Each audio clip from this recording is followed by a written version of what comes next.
உலக பூக்களின் வாசம் உனக்கு சிறை பிடிப்பேன். உலர்ந்த மேகத்தை கொண்டு நிலவின் கரை துடைப்பேன். ஏனென்றால்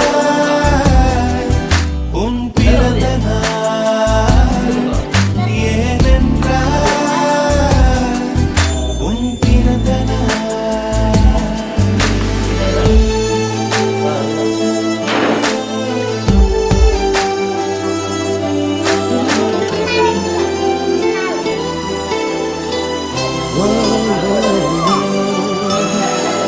கிளை ஒன்றில் மேடை அமைத்து ஒளி வாங்கி கையில் கொடுத்து பறவைகளை பாடச் செய்வேன். இலையெல்லாம் கைகள் தட்ட அதில் வெல்லும்